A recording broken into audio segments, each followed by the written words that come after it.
Et donc, je vais passer la parole à Jean-Pierre Kounen, ici à ma gauche, qui est enseignant, qui est président de la Ligue des droits de l'enfant et qui va nous parler un peu de son expérience d'enseignant militant. Peut-être je peux te présenter comme ça, on peut le dire, de l'intégration des enfants en situation de handicap dans sa classe. Voilà, je passe la parole à Jean-Pierre. Merci Delphine, bonjour tout le monde. Est-ce qu'on m'entend bien? Ah, ça va, c'est bien. Ah oui, ça c'est beau, voilà. Donc, je dépose mes béquilles. Donc, comme vient de dire Delphine, je suis président de la Ligue des droits de l'enfant, mais je ne suis pas ici à ce titre-là, je suis surtout instituteur. J'enseigne dans un enseignement tout à fait ordinaire. Et donc, oui, c'est une idée qui est la bonne. Voilà, merci. Et donc, je représente le CEL, le syndicat de l'enseignement libre, qui a obtenu pour moi un congé syndical de façon à ce que je puisse être devant vous aujourd'hui.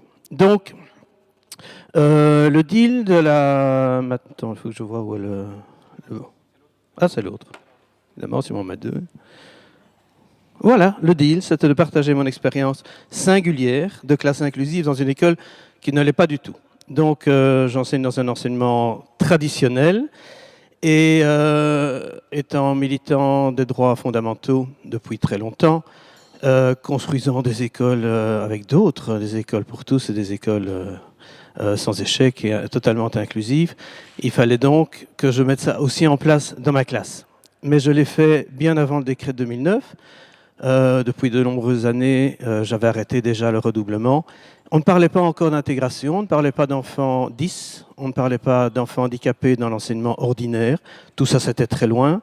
Et donc, je me suis demandé d'abord qu'est-ce que c'était qu'une école classique. Alors, vous allez avoir affaire à des clichés, évidemment, mais c'est toujours très gai d'en faire. Ça, c'est une école classique. Hein, vous connaissez tous ce signal. C'est un signal de danger. Danger, il y a des enfants. Et donc, une école classique, c'est ça. Hein, quelque part, l'enfant est toléré.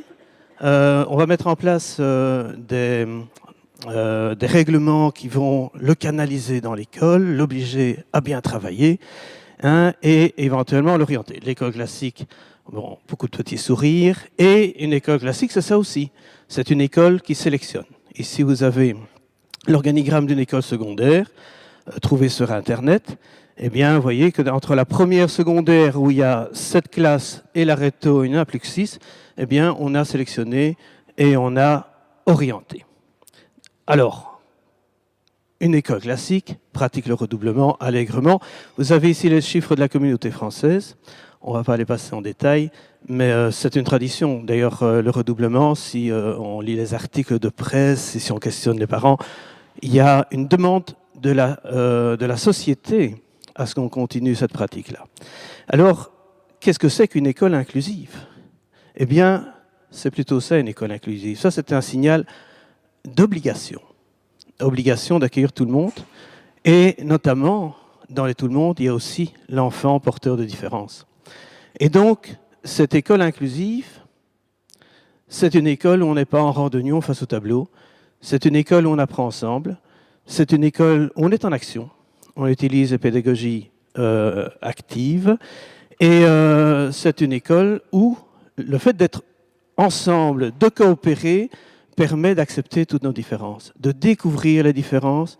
Et le fait de s'entraider, tout simplement, va faire que chacun se situe, estime qu'on voilà, on est tous les mêmes et on a tous nos différences et nos particularités. Alors, c'est quoi une école inclusive? Si on reprend les textes, la Charte de Luxembourg nous disait qu'une école inclusive est une école qui comprend tout le monde. Elle comprend donc les enfants, quelles que soient leurs différences. C'est aussi une structure administrative pour les deux types d'enseignement, l'enseignement spécialisé et l'enseignement ordinaire. Et donc, c'est aussi l'objectif du décret de 2009, c'est de permettre aux enfants à besoins spécifiques de rester dans l'enseignement ordinaire avec l'aide du spécialisé. Donc le spécialisé est extrêmement important dans la démarche d'intégration. Il n'est pas question qu'on supprime l'enseignement spécialisé, justement. Il a une valeur importante dans toutes les intégrations. C'est la collaboration entre les enseignants ordinaires et spécifiques. C'est la flexibilité et l'adaptation des cursus, le partenariat avec les parents. La maman tout à l'heure qui disait, voilà, madame, je ne participe pas aux réunions d'équipe. Moi, je pense que c'est tout à fait anormal. Les parents doivent être présents et l'enfant doit y être aussi. C'est aussi la prise de conscience et l'information. Et donc, est-ce que intégrer des enfants à besoins spécifiques dans l'école non inclusive, dans l'école traditionnelle, est-ce que c'est pas plutôt les envoyer au feu, un lieu qui ne les accepte pas, qui ne les accueille pas, et donc surtout l'enfant à handicap mental. Beaucoup d'écoles accueillent des enfants qui ont, je parle de handicap noble, avec des guillemets un peu partout, mais tout simplement qui ont l'intellect de suivre les cours, qui ont la capacité intellectuelle d'être des élèves ordinaires parce qu'ils sont à mobilité réduite ou pour d'autres raisons. On va les accepter tout simplement parce qu'ils savent suivre les cours et vont savoir les suivre correctement. L'enfant handicap mental, ce n'est pas le cas. L'enfant handicap mental, il va à un moment donné complètement décrocher. Il ne va pas suivre le rythme des autres enfants. Qu'est-ce qu'on fait avec ces enfants-là? Ceux-là auraient-ils droit à une école ordinaire, une école spécialisée plutôt qu'une école ordinaire? Ou bien est-ce qu'on va enfin avoir cette école inclusive, cette société inclusive, où chacun, quelle que soit sa différence, puisse se retrouver? Si on fait une société inclusive, il faut que l'école la construise. C'est parce qu'on apprend à vivre ensemble, c'est parce qu'on apprend à monter des projets ensemble à l'école qu'un jour, on va pouvoir vivre ensemble dans la société. Comme disait Albert Jacquard, l'école doit préparer à l'art du vivre ensemble. Et donc, à la Ligue des droits de l'enfant, on a monté une plateforme de lutte contre l'échec scolaire il y a déjà quelques années.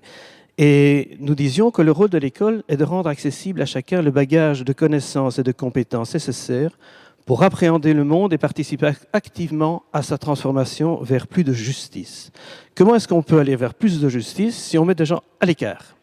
Si on les isole dans des institutions à part, ça commence à l'école, ça finit dans des institutions pour adultes, et peut-être même plus tard, on les dirigera vers des maisons de vieillesse spécialisées aussi dans le handicap. Donc, qu'est-ce qu'on met en place? Je suis dans une école qui ne pratique pas l'intégration, qui a une tendance, je vais dire, atavique à rester dans l'enseignement frontal, traditionnel. Et moi, je me retrouve avec des enfants dans ma classe qui ont des difficultés d'apprentissage, comme tous mes collègues, comme tous les enseignants, des enfants qui sont dyslexiques, dysorthographiques, dyscalculiques, des enfants qui ont un handicap. Qu'est-ce qu'on fait pour les accueillir quand on est seul? Et donc, ma réponse à moi, c'était rentrer dans la pédagogie active, et notamment dans la pédagogie de la coopération.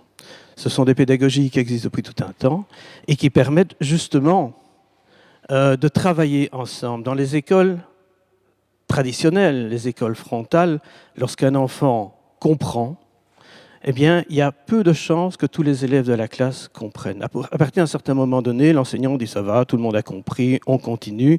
Et les enfants qui sont en retard, ils lâchent tout simplement pied. Et donc, par contre, dans une structure à coopération, une structure coopérative, vous verrez tout à l'heure que je mets en place des équipes coopératives qui sont hétérogènes, eh bien, il y a des obligations de réussite. L'obligation de réussite pour chaque élève. La réussite, ce n'est pas des points. Hein. La réussite, c'est l'acquisition de savoir, de savoir-faire. Et donc, c'est une responsabilité que les enfants ont, une responsabilité entre eux, et donc ils sont responsables de leurs propres apprentissages, mais aussi des apprentissages des autres.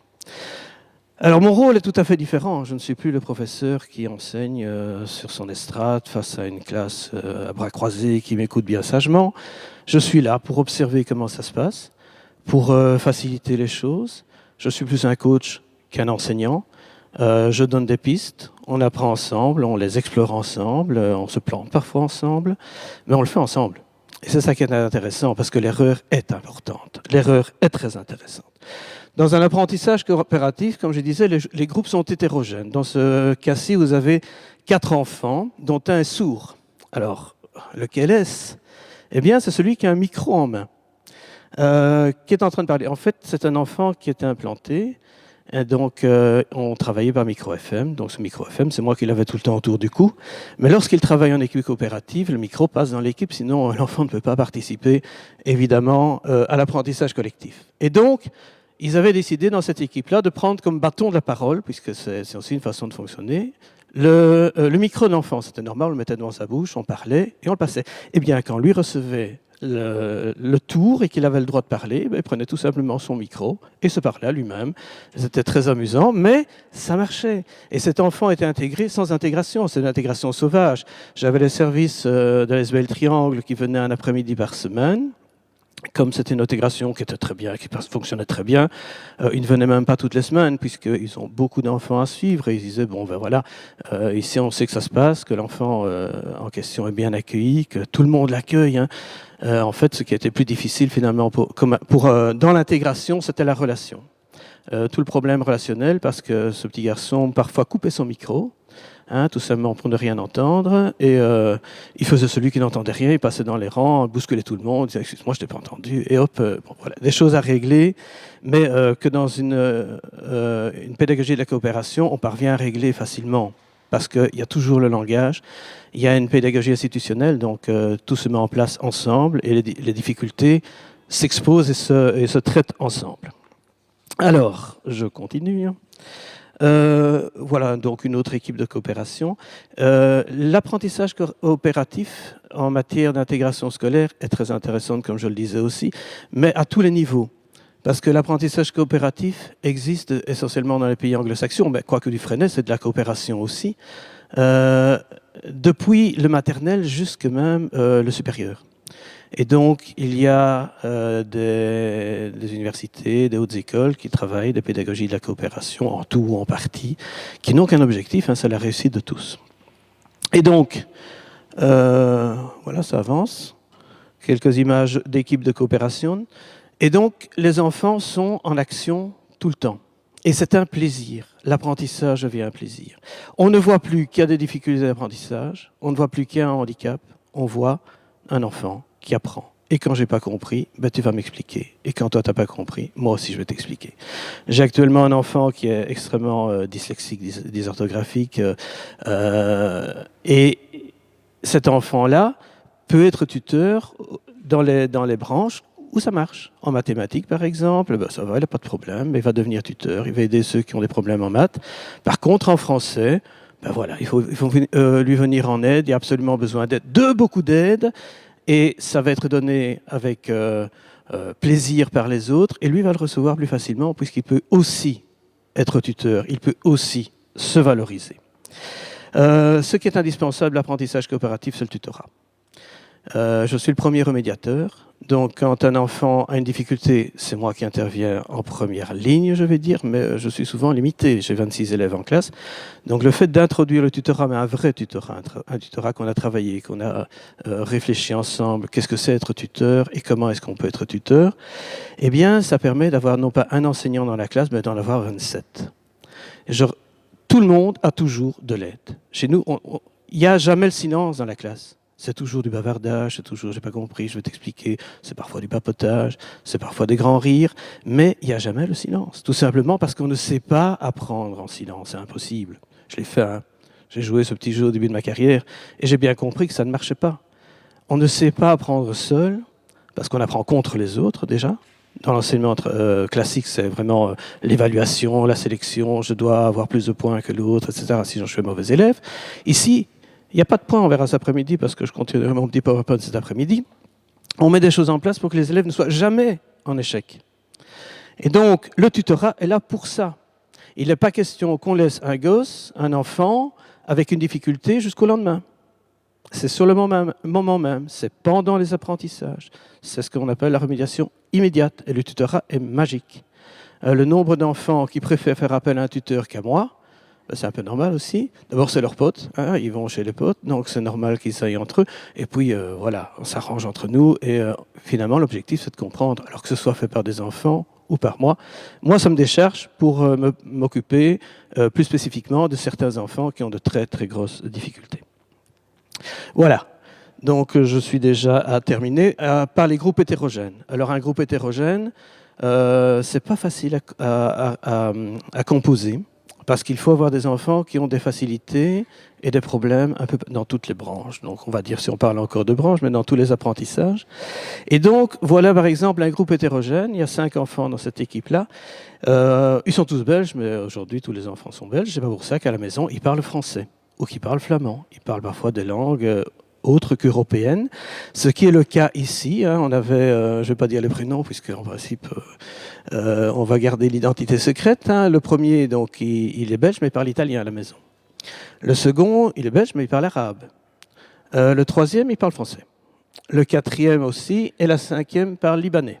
Attention, libanais, c'est pas arabe, c'est libanais. Et donc, ils vivent tous en région de Bruxelles-Capitale, l'une vit en Flandre, mais ils ont des difficultés. Par exemple, le premier, il a une famille monoparentale, la maman est difficile à le suivre, mais il est volontaire, mais il a besoin d'être quand même dans certaines branches, parce que maman n'est pas toujours là. Et donc, le soir à la maison, c'est pas toujours facile. Si on a des devoirs, mais il y en a très très peu, de les faire, parce que maman n'est pas là, on n'a pas envie de les faire, enfin bon. Celui du milieu est un enfant qui est catalogué avec des troubles déficitaires de l'attention et hyperactivité. On peut dire qu'il était bien catalogué. Et donc, voilà. Et bien, cette petite équipe apprend à vivre ensemble. Elle a appris à vivre ensemble, elle a très bien fonctionné. Il n'y a pas eu de bagarre, il y a eu une entente correcte. Et les groupes évoluent. 5 fois par an, les équipes sont remélangées. C'est ça la difficulté, c'est de dire, bon voilà, comment est-ce que je peux avoir des équipes équilibrées, hétérogènes, et voilà, qui ont aussi la volonté de pouvoir travailler ensemble, parce qu'il y a des enfants qu'il ne faudra jamais mettre ensemble, tout simplement parce qu'ils ont des difficultés proches l'une de l'autre, et ce serait trop lourd pour l'équipe. Voilà, je termine pour mon intervention de ce matin. Voilà ce que c'est. Donc, la manière que j'ai de résister quelque part à cet enseignement qui n'accueille pas tous les enfants. Et donc, je pense que c'est faisable à partir du moment où on a la volonté d'être une classe inclusive, en tout cas dans l'enseignement primaire, d'être une classe inclusive. On sait trouver les outils, on sait se former, s'auto-former, on sait suivre des formations. Mais c'est une question de volonté. Et donc, on peut, grâce à toutes les aides qu'on a, qui sont des aides essentiellement de la part des enfants, mais aussi de la part des parents, parce qu'ils doivent accepter subitement, pendant 2 ans, de se retrouver dans une classe un petit peu composée de martiens. On travaille autrement que dans cette école traditionnelle qu'ils avaient choisie au départ. Mais ça marche, les parents rentrent dans le jeu, ils ont mon numéro de téléphone, ils peuvent me téléphoner quand ils veulent, on explique ce qui doit être expliqué, les problèmes qu'il y a. C'est fondamental d'avoir les parents avec soi, c'est fondamental d'avoir les enfants avec soi, mais les enfants on les a très très vite avec soi. Quant au reste, on se débrouille et on résiste. Voilà. Merci.